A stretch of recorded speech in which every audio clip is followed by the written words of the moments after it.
Suman Billa outlines key points from the recent meeting between the new tourism minister and various tourism and hospitality associations.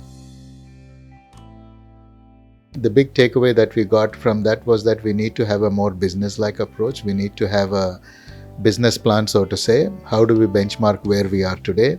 How do we figure out where India needs to be in 2047, but break that down into a 5-year horizon and set a target, and then work backwards on how we will be able to make what we need to do to be able to arrive at those targets.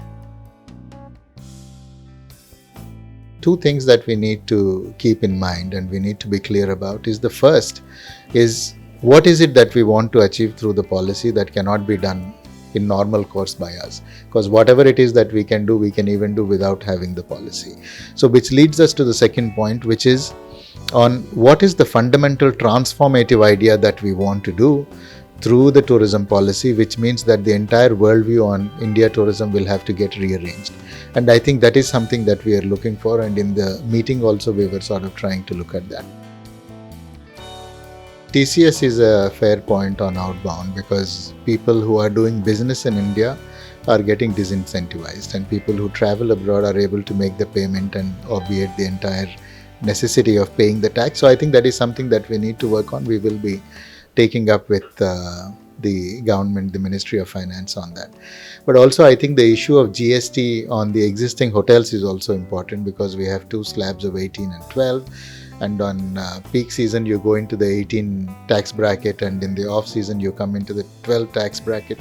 So there are issues there, and I think it always helps our cause to have a uniform tax rate, and we have done some work on what the revenue loss is going to be if you move from an 18 to 12 rate of tax, and we are moving the Ministry of Finance. Let us see, we are hopeful, because eventually the decision has to be taken by the GST Council, which involves the centre as well as all the states.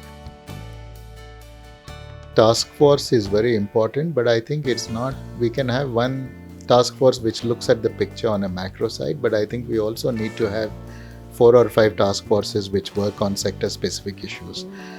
For example, on the infrastructure side, how do we catalyze private investment along with public investment?